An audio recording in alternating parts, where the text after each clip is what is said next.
El Evangelio del Día, con el Padre Iván Ortiz. Un momento de reflexión, guiados por las enseñanzas de Jesús, el Hijo de Dios. Bienvenidos.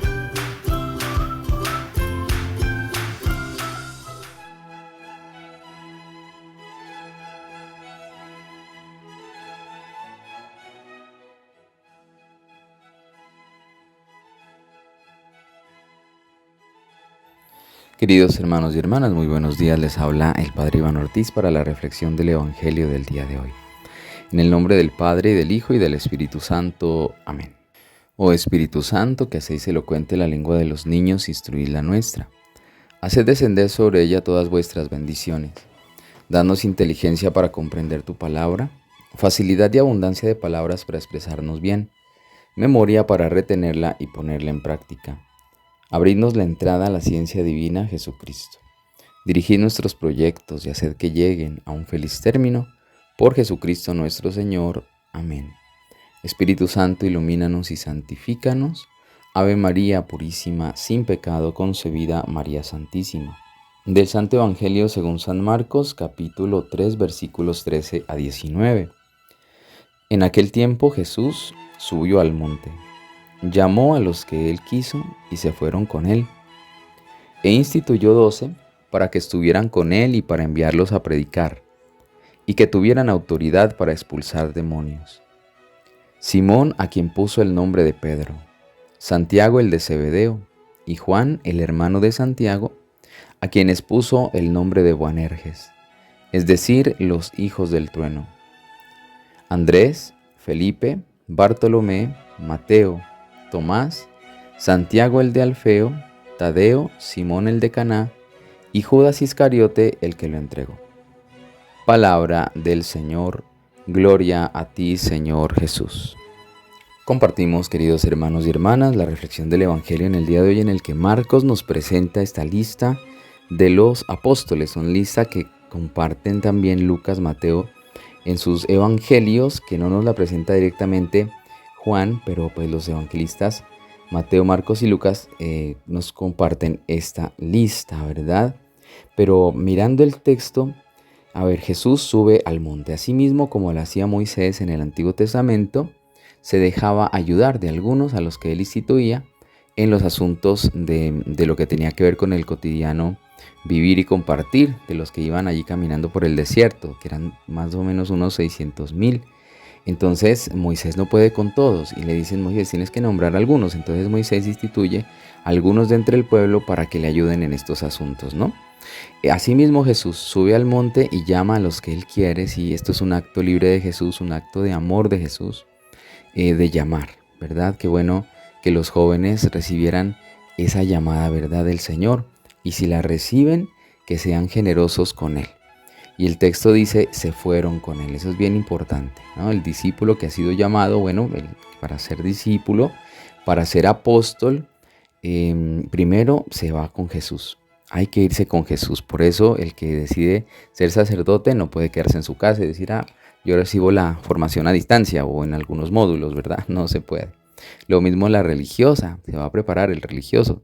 Hay una preparación y hay que ir a estar con Jesús. ¿Cuánto se prepara un sacerdote? Son 8 años, creo que actualmente exigen 9 años. ¿Cuánto se prepara una religiosa para sus votos perpetuos? Lo mismo, 6, 7 años, ¿verdad? De preparación, de conocimiento, de instrucción. Claro, hay que ser primero discípulos. ¿Cuál es la diferencia entre discípulo y apóstol? El discípulo es el aprendiz, el que está a los pies del maestro recibiendo la enseñanza. ¿Cuál es el apóstol? El apóstol es el enviado, que va en nombre del maestro a anunciar lo que éste le ha enseñado. En este caso, nosotros como apóstoles del Señor anunciamos la cercanía del reino de Dios, anunciamos la pasión, muerte y resurrección de Jesús, anunciamos que Cristo Jesús es la salvación del mundo, es la buena noticia. Y esa buena noticia el apóstol anuncia con alegría, ¿verdad? Miren lo que dice el texto: Jesús instituye a los 12. No les dice, vengan, pues ya ustedes 12 quedaron y listo, ¿no? Vayan, no, los instituye, es decir, hay una manera organizada para hacerlos discípulos y después apóstoles. Lo mismo pasa con el sacerdote, es ordenado por el obispo. En nombre de Cristo el obispo le impone las manos le unge las manos también. Y entonces hay una institución organizada. Sí, el día de la ordenación ha sido instituido como discípulo, como apóstol, para ir a enseñar a otros, ¿verdad? Esto es lo primero que hay que saber. Y también dice, fueron 12. ¿Por qué 12? Porque así como el antiguo pueblo de Israel tenía 12 semillas en los hijos de Jacob, ¿verdad? De Israel, así el nuevo pueblo de Dios tiene 12 semillas. Así el antiguo pueblo de Israel eran 12 tribus de Israel, ¿verdad? Por los 12 hijos de Jacob, así el nuevo pueblo de Israel tiene semilla en los 12 que instituye Jesús. Y también nos dice para qué los llama, para qué los instituye. Primero, para estar con Él.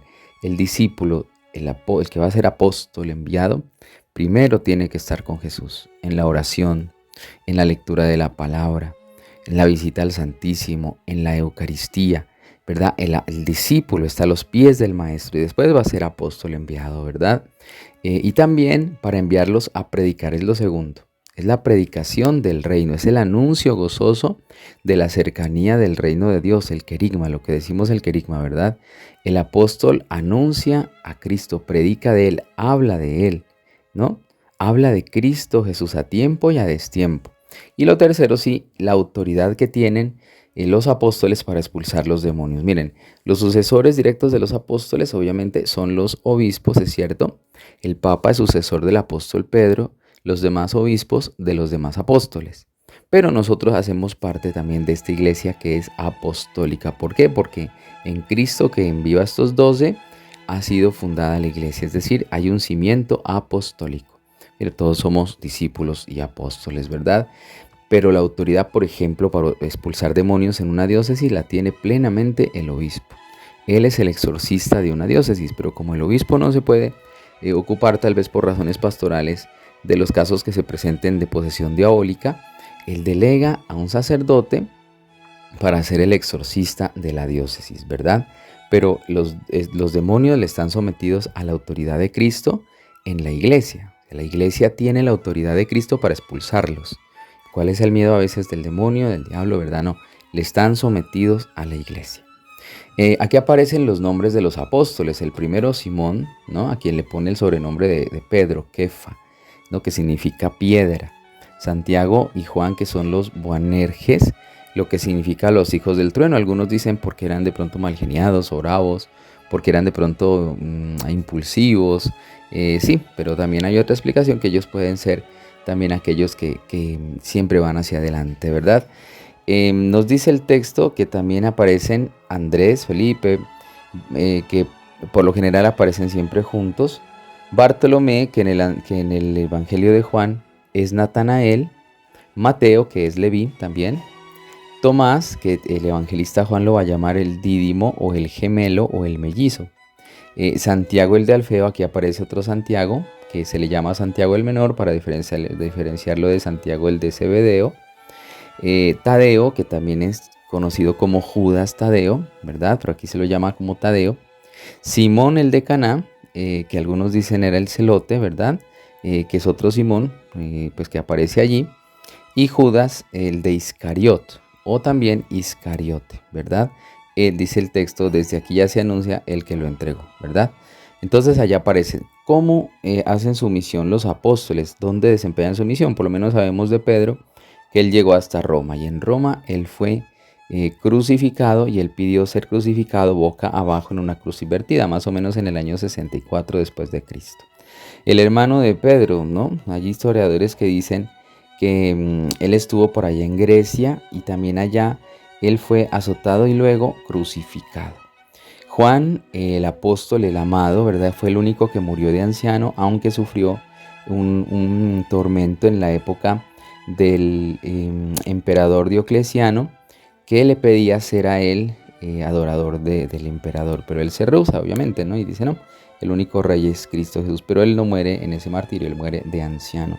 Santiago, el hermano de Juan, murió decapitado a manos de Herodes. De él es de los únicos que aparece, por ejemplo, en Hechos 12, 1, 2. Allí aparece el martirio de Santiago el Mayor. Bartolomé, conocido como Natanael, hay unas fuentes que dicen que él fue desollado vivo. ¿no? Se le quitó la piel con un cuchillo estando vivo, ese fue el martirio de él. Felipe fue ahorcado hasta morir, otros dicen que murió crucificado. Tomás, el que dudó de la resurrección, él fue apuñalado con una lanza. Mateo, recolector de impuestos, Leví, que se lo conoce también así, murió por la espada decapitado también, ¿no? Antes de esto fue apedreado, fue atravesado con lanzas y también decapitado. Santiago, el menor, hay teorías que dicen que fue crucificado, otros dicen que no, que él fue sí martirizado, pero no murió crucificado, puede haber sido golpeado, apedreado, finalmente asesinado. Bueno. Judas, el Tadeo, no el Iscariote, por la Iglesia Ortodoxa sabemos que fue crucificado y también estando en la cruz atravesado por flechas. Simón el Celote, no es Simón Pedro, el Celote murió pacíficamente en Edesa. Otros dicen que murió también crucificado. Hay varias versiones, ¿verdad? Más o menos en el año 74 después de Cristo. Algunos dicen cerca de Inglaterra. Y Judas Iscariote sabemos pues, que hay dos versiones en la Biblia. Una nos dice que él se suicidó, que esto aparece en Mateo 27, y otra que nos dice que él se cayó de cabeza y murió desparramando sus entrañas, parece que cayó de muy alto. Son dos versiones que nos presenta la misma Biblia, la primera en Mateo 27, la segunda en Hechos 1. Allí están, ¿verdad? Allí está todo lo que fue el ministerio de los apóstoles. Algunos dirán, Padre, qué susto, ¿no? Sí, el discípulo tiene que estar dispuesto a ir hasta la muerte por Cristo. Cristo anunció persecución a los apóstoles. Si a mí me persiguieron, a ustedes los van a perseguir. ¿Saben por qué? Porque el mundo no tolera la verdad. El mundo tiene la soberbia de la razón omnipotente que todo lo domina. Y entonces el que predica a Cristo a veces se enfrenta con esta omnipotencia de la razón a veces, ¿verdad?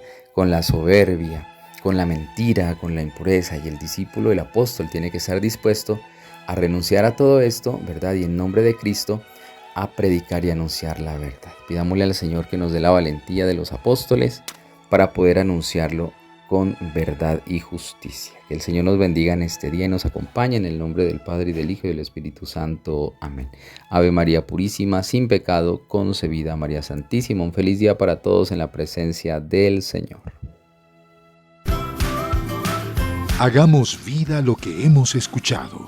Feliz día para todos. Nos encontramos mañana para seguir meditando la palabra de Dios.